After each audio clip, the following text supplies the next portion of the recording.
대법원 2025-21만 6,444 13억 분양계약과 약정해제권의 무게. 여러분 상상해 보십시오. 큰 마음 먹고 13억이라는 거금을 들여 오피스텔을 분양받았습니다. 누군가에게는 평생을 일궈온 퇴직금이자 가족의 미래가 담긴 노후 자금일 것입니다. 그야말로 인생을 건 투자라고 할 수 있죠. 그런데 나중에 알고 보니 분양회사가 법을 어겼다는 사실을 알게 된다면 어떠시겠습니까? 눈앞이 캄캄해지는 그야말로 악몽 같은 순간일 겁니다. 절망적인 상황에서 당신은 지푸라기라도 잡는 심정으로 계약서를 샅샅이 뒤지기 시작합니다. 그러다 한 줄기 빛 같은 조항을 발견하죠. 매도인이 시정명령을 받은 경우 매수인은 계약을 해지할 수 있다는 문구입니다. 실제로 관할 구청에서 시정명령까지 내려진 상태라면 이제 이 고통스러운 계약에서 정당하게 벗어날 수 있다고 확신하게 될 것입니다. 하지만 여기서 믿기 힘든 반전이 일어납니다. 계약서에 적힌 그대로 해제를 요구했음에도 불구하고 법원이 이를 거절한 것입니다. 우리를 보호해야 할 법이 왜 명확한 계약 조항 앞에서 등을 돌린 걸까요? 오늘은 13억 분양계약을 둘러싼 치열한 공방과 대법원의 최종 판단을 통해 계약서의 문구가 가진 진짜 무게가 무엇인지 살펴보겠습니다. 사건은 2022년 1월로 거슬러 올라갑니다. 갑씨는 서울의 한 신축 오피스텔 분양계약을 체결했습니다. 정확한 분양가는 13억 5,900만 원. 입지와 미래 가치를 고려한 인생의 중대한 결정이었습니다. 갑씨는 계약금을 완납했고 1차 중도금은 은행 대출을 통해 마련했습니다. 개인 자산의 대부분이 이 오피스텔에 묶이게 된 셈이죠.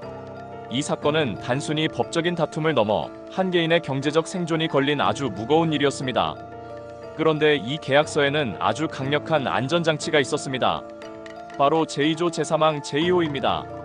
매도인의 귀책 사유로 건축물 분양법 제9조에 따른 시정명령을 받은 경우 계약을 해지할 수 있다는 내용이죠.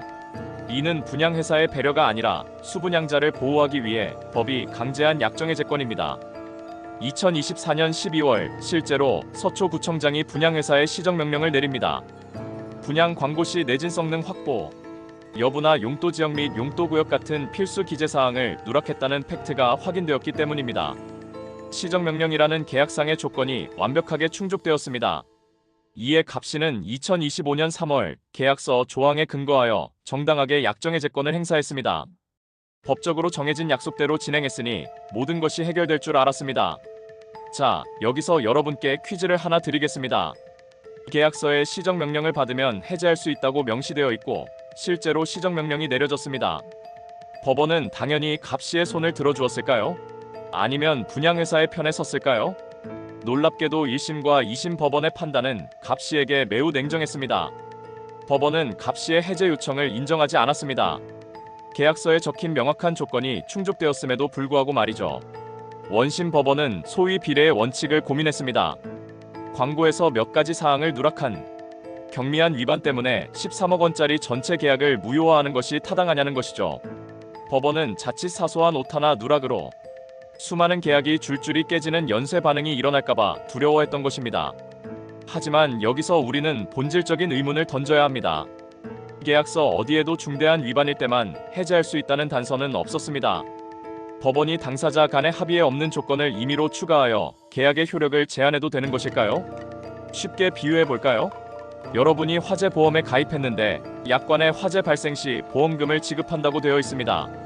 그런데 실제 불이 나자 보험사가 이 정도 불은 경미하니까 보험금을 줄 수 없다고 한다면 납득하시겠습니까?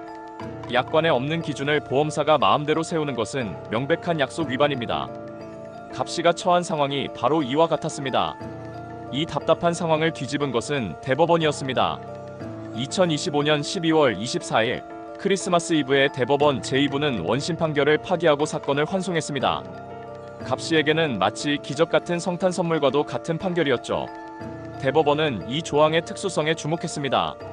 이것은 일반적인 계약 해제가 아니라 건축물 분양법이 수분양자를 보호하기 위해 계약서에 반드시 넣도록 강제한 법정 의무 조항이라는 점을 분명히 했습니다. 또한 대법원은 법원이 없는 조건을 창조해서는 안 된다고 지적했습니다. 계약서 문헌에 중대한 위반이 필요하다는 요건은 어디에도 없다는 것이죠. 법원이 경중을 따지며 당사자의 약속을 임의로 제한하는 행위에 제동을 건 것입니다. 가장 결정적인 논리는 처분 문서의 엄격한 해석 원칙입니다. 계약서와 같이 권리관계를 증명하는 문서의 표현이 명확하다면 법원은 특별한 사정이 없는 한 적힌 그대로 해석해야 합니다. 법원이 마음대로 숨겨진 조건을 만들어서는 안 된다는 사이다 같은 일침입니다. 대법원의 결론은 명쾌했습니다. 위반의 경중과 상관없이 시정명령을 받았다면 즉시 계약을 해제할 수 있다. 대법원 2025-216444 판결은 우리에게 분명한 메시지를 던졌습니다. 약속은 약속입니다.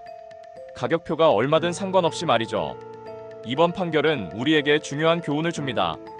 계약서에 적힌 한 줄 한 줄은 단순한 글자가 아니라 강력한 법적 구속력을 가진 약속이라는 점입니다. 분양회사가 계약서에 도장을 찍은 그 순간부터 그 조항은 어떤 변명으로도 피할 수 없는 살아있는 의무가 됩니다. 혹시 여러분도 분양계약 문제로 밤잠을 설치고 계십니까? 지금 바로 계약서를 다시 한번 꼼꼼히 확인해 보십시오. 그 안에 문구 하나가 여러분의 소중한 재산을 지켜줄 결정적 열쇠가 될 수 있습니다. 복잡한 법률 분쟁에서 명확한 해답과 든든한 파트너가 필요하시다면 언제든 변호사 김강균을 찾아주십시오. 여러분의 권리를 끝까지 명확하게 지켜내겠습니다. 감사합니다.